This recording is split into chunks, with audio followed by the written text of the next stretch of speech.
everybody? This is Trenton with Soundlink Magazine here again with JT from Famous Last Words. How you doing, man? I'm doing good. How you doing? Pretty good. Yeah, last time it was bright and sunny. Today it's cold and rainy. So Sure is.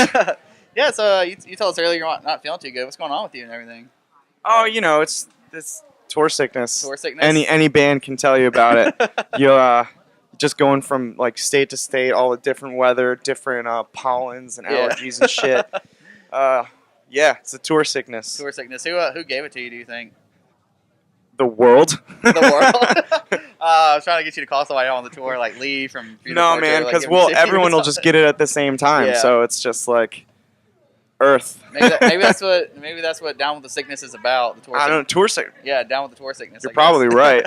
Yeah, so you guys are on this headliner. I believe you were on a headliner last time you came through as well, and this time it's with Convictions and the Funeral Portrait. I think a band I suggested you guys tour with last time when I was doing that or whatever. So how's that tour been for you guys? It's been great. It's been a lot of fun. The shows have been pretty awesome for the most part. It's kind of a bummer that it's such a short run actually, because it's just like about 10 days I think. Yeah, so yeah, I've seen it's pretty short stuff. Yeah. So how much of a say did you guys have into the length of it, I guess, or was that all just like in the background of the band? Well, the purpose of it was on the 15th we drove to Lancaster, Pennsylvania to play Launch Music Festival. Okay. Oh yeah. And it's a conference festival, and then we had like from then to the 26th off, and then the 26th we started another tour with a Canadian band called Manifest. Okay. So we needed to do something in that gap, and we're like, let's not go home, let's just keep touring. So that's what we did. Okay, sweet. So, yeah, a Launch Music Conference and everything. So, I guess, what was it like playing, I guess, mainly for a bunch of music business people, who I assume was pretty much all that was there for the most part? No, there's a lot of fans there, too. Oh, really? Okay. Yeah, there's maybe 150, 200 kids watching us when we played. Okay. But it was a really good networking experience because there were a lot of people in the industry there. So during the day, we didn't play until like 10 o'clock. Mm-hmm. So during the day, we just kind of, walked around, mingled, met some old friends, met some new friends, Okay, so it was a good networking opportunity for you. Oh, yeah, it was great. Okay, sweet. So last time we talked about the Incubus a little bit, but it wasn't out yet, so we couldn't really go into details or anything about the concept or what it's about. So for those who don't know, haven't listened to it yet, what is the Incubus about, and what was the whole concept behind it? The Incubus is about a stay-at-home mom in the 1950s who starts mysteriously blacking out, and every time she blacks out, she has these really horrible nightmares. And if anyone's seen our music video for Pretty in Porcelain, that's actually the first nightmare she has.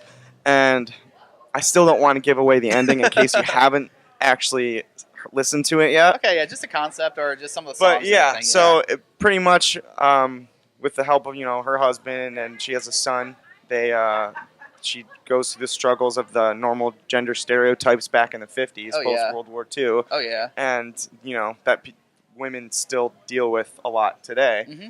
So she's doing that, simultaneously dealing with the blackouts, and so she's having it rough. Oh, yeah. But it's a very interesting, twisted story. Oh, so M. Night over here, then. Yeah, M. Night Shyamalan, yeah. So what was the time period about that and the whole concept of the women's being more free to do things, like what was the concept of throwing that in there with the story of that time era? Honestly, it's the craziest thing. The entire story just kind of hit me one night from the first song to the last song, and I woke my girlfriend up and I was like, hey, I need my phone. She's like, what's going on? And I was like, I need to write this down before I forget it. So she gave me my phone, and I wrote it all down in my notes, and then I'm trying to explain it to her, and she's half asleep. She's like, I don't understand. I don't know what you're talking about. And I was like, fuck it, I'll just go tell Tyler because he lives downstairs. Went to go tell Tyler, and he's playing video games, and I'm just like all excited about it, and I'm telling him, and he's like, what the fuck are you talking about? And I was like, it's like, all right, sounds like I got some kinks to work out. So I did the usual months of research, which was really interesting. It was not an easy subject to research. Oh, so you had to go into the whole time and. No, it's more like what happens to her that I had to research. Oh, okay. And it was a big learning experience for me. So Wow. Yeah. So I guess the best ideas come at night then, maybe. What's that? I guess the best ideas come at night where you're sleeping and stuff. You just wake up, you're just like, yeah, that's yeah. just a whole album. I guess so. whole next album done. I know what it is. Finished. All right, sweet. So, how have, I guess, people taken that story? How they, like music's, up to interpretation and everything. How have people taken some of those songs, I guess, and made it their own from stories you've heard from fans personally? If that's happened, it's touched a lot of people. It's about sexual abuse. Okay. Essentially, is what's going on with her. Okay. And she finds that out as the record progresses, and so that's what I had to research. Oh, okay, I got you. And I had to put myself in the shoes of someone who was a victim of sexual abuse, and that as a 25-year-old dude was difficult. And like I said, it was a learning experience, and I'm really happy that I was able to do that because I was grossly uneducated. About regarding that whole subject. So. Okay. So this could be a segue into this question and stuff. It's more of a tour question. I guess before touring and post-touring with your band, seeing different parts of the country and the world and that kind of thing, how has it, I guess, changed your perspective on the world? People are different and the same all over the place.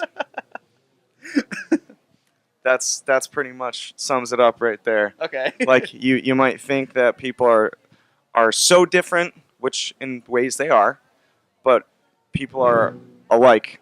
Yeah. In their own separate ways. From you realize it's almost like that whole how small the world is. Yeah. You really kind of see that when you're on tour. Yeah. And you really see how similar people are and how different people are. It's kind of hard to explain. Like that's the best I can do it. All right, awesome. Well, we have a fun one for you here. All right, lay it on me. We asked you the Taylor Swift one last time, so we'll pass on that one.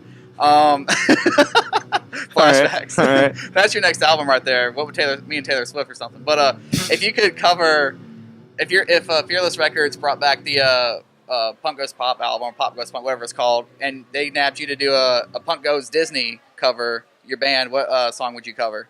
Punk Goes Disney? Yeah, and they wanted you to cover a Disney song.